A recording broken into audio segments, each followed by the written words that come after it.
Fala, amigo tricolor, Guga aqui. Hoje para repercutir mais uma vergonha que esse time fez a gente passar, mais uma raiva. Eu confesso para vocês que eu tô num bode imenso desse time.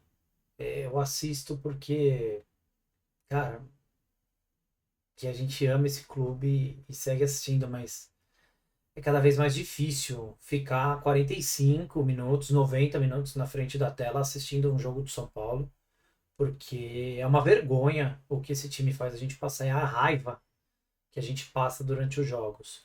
O São Paulo vai jogar contra o Mirassol, que há 5 anos atrás estava na Série D, só que como o Mirassol tem algumas coisas que o São Paulo não tem, né? Nesses 5 anos, o São Paulo ganhou Júlio Casares e o Mirassol ganhou uma gestão profissional.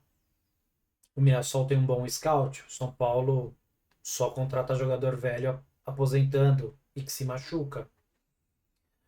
O Mirassol tem um bom preparo físico, uma equipe médica que recupera jogadores. São Paulo tem o Refis Plus, que de plus é só no tempo de recuperação.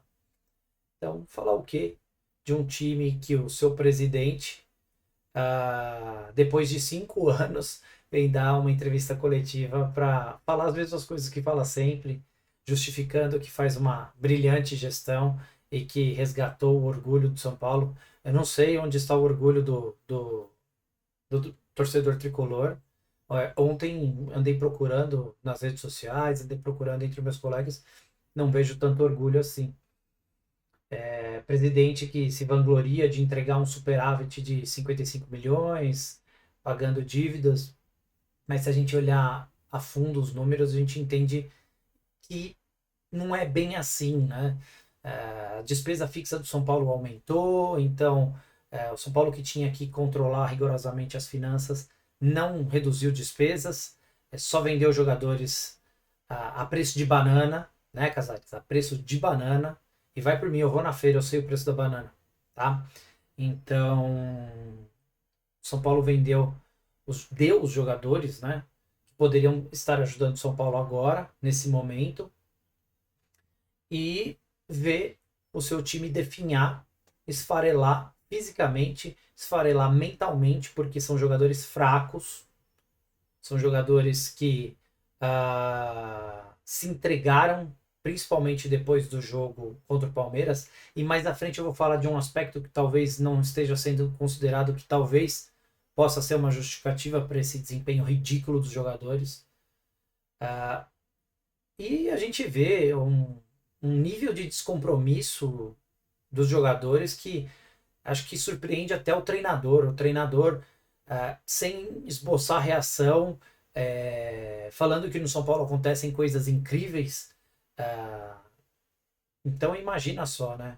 O que será mais incrível do que ter uma presidência de Júlio Casares, o pavão blogueiro? Incrível, né, gente? E aí a gente é obrigado a assistir aquele jogo em que o time entra desligado, toma um gol com 35 segundos, que já mostra a desconexão total dos jogadores. Né? O centroavante do Mirassol cabeceou dentro da pequena área livre, uma bola que veio cruzada baixa. O cara se agacha para fazer o gol, sem ninguém para ajudar. E vamos ser bem sinceros, gente. Ontem, se não fosse o Rafael, a gente teria tomado muito mais gols, pelo menos mais dois. Então, assim, o São Paulo só vai renovando o seu maior vexame a todo ano, e a todo ano que essas gestões nefastas seguem no comando do São Paulo, a gente só afunda mais. Né? Mas ontem não tem desculpa, gente. Não tem desculpa. Jogadores. É o segundo jogo seguido com uma postura inaceitável, uma postura de descompromisso total com o torcedor. Eu não sei se existe alguma pendência financeira, eu não sei se existe algum aspecto que possa estar influenciando, mas independente disso, são 20 milhões de torcedores que torcem e apoiam esses caras. E aí, do nada, esses caras ficam com essa preguicinha. Ver o Luciano entrar 20 minutos e não encostar na porra da bola. Que é isso, gente?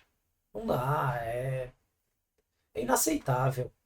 Ver os três zagueiros, que era a nossa fortaleza, ridículos. Alan Franco boiando, me faz um pênalti besta, é o pênalti brasileiro. É o pênalti brasileiro, mas é o pênalti que a gente sabe que é marcado aqui.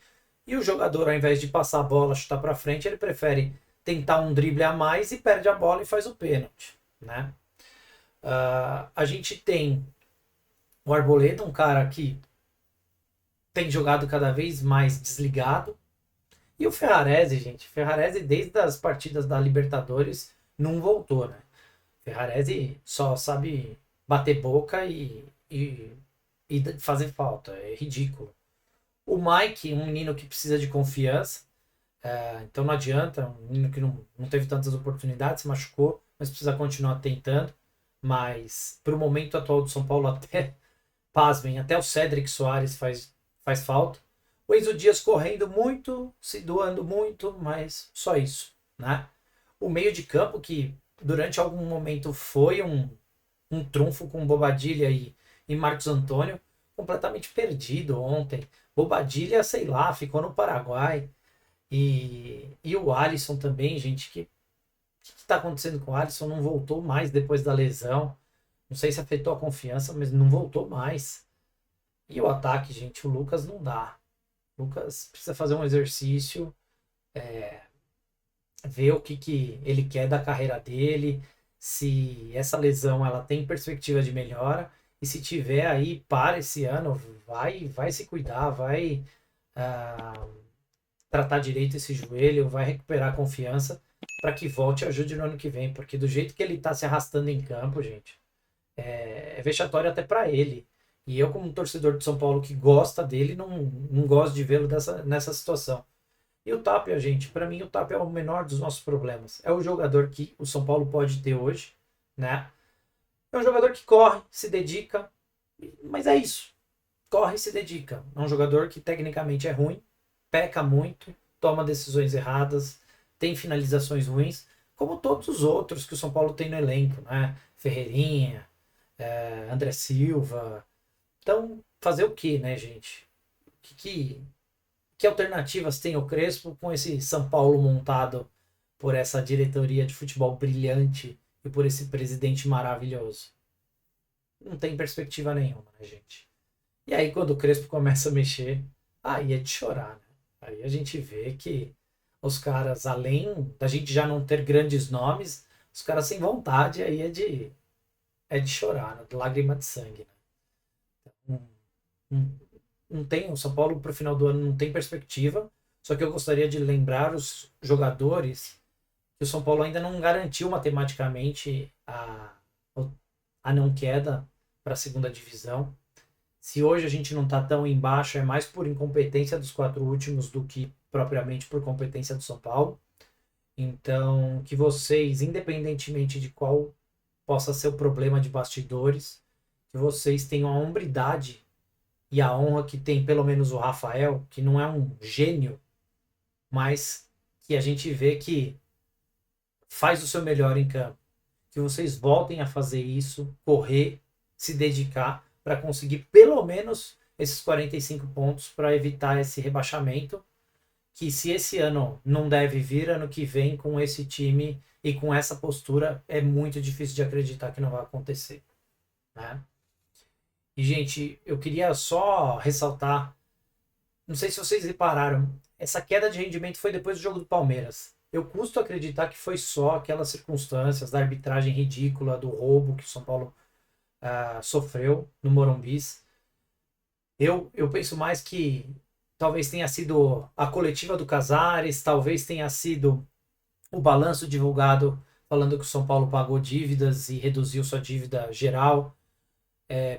Eu tenho para mim que o São Paulo deve dever alguma coisa para os jogadores. E aí eles veem essas notícias do Casares, eles veem o Casares falando que tá tudo bem, que tá resgatando, que tá fazendo e acontecendo, divulgando o balanço que pagou dívida.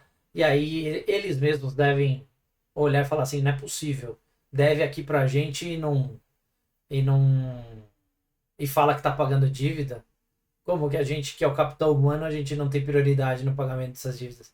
Que, cara, não tem justificativa essa postura. Esse time se notabilizou por briga. Nunca foi um time genial, nunca foi um time bom, mas foi um time que nos últimos anos sempre lutou muito. E agora, gente, é um time entregue. Um time que já tá de férias. Que isso? Estão querendo entregar a cabeça do treinador. O que tá acontecendo? Só que eu já adianto, minha opinião é que se não for por decisão própria do Crespo, que ficou de saco cheio desses jogadores e dessa diretoria ridícula que só faz bobagem e gasta dinheiro mal, não teria motivo para trocar o treinador, pelo menos não agora. Então, ainda mais chegando no final do campeonato. É ridículo uma situação dessa, gente. Então, é desalentador olhar para frente e ver que não tem perspectiva de melhora para esse clube. Mas a gente vai seguir torcendo, é claro, mas com a tabela que o São Paulo tem, com os jogos que o São Paulo não vai fazer no Morumbi, graças à genialidade da nossa diretoria que erra até nos detalhes, em que o São Paulo vai ficar 3 partidas fora do Morumbi no final do campeonato, sendo que talvez a gente vá precisar de resultados e pontos. Falar o quê de uma diretoria dessas? Que ainda vem vangloriar e falar que está fazendo muito, que se dedica. Um presidente que está mais querendo garantir que vai estar ser o presidente do centenário do São Paulo do que mais preocupado com as situações fáticas do dia a dia do clube. Olha, a gente desalentador. Eu não imaginei que ia chegar num nível tão grande de saco cheio com esses jogadores. Que eles são tanga frouxa, a gente sempre soube. Fraldinha cheia, mas o nível que tá agora é inaceitável. É um negócio assim que não tem precedente na história do clube. E agora também é só esperar a próxima cortina de fumaça do pavão blogueiro. Vai ser a FIP de Cotia, a SAF, o investidor misterioso, uma reserva de minerais raros embaixo do CT de Cotia. Só esperar, vai vir alguma história essa semana, não vai demorar muito para esconder a incompetência, tentar esconder a incompetência dessa diretoria e desse presidente, que é o pior presidente da história, né, gente? Então é isso, vamos acompanhar, ver o que vai acontecer aí essa semana, se vão puxar a orelha dos jogadores, se vai ter cobrança, se vai aparecer alguma justificativa para esse desempenho ridículo, né? Para mim, eu acho que deve ter alguma outra coisa. São Paulo, mesmo em outras situações difíceis, nunca teve esse tipo de postura em campo. Então é uma surpresa até para a torcida e um sofrimento para quem assiste os jogos do São Paulo. Tá certo, galera? Então fiquem com Deus, uma boa semana e até o próximo vídeo.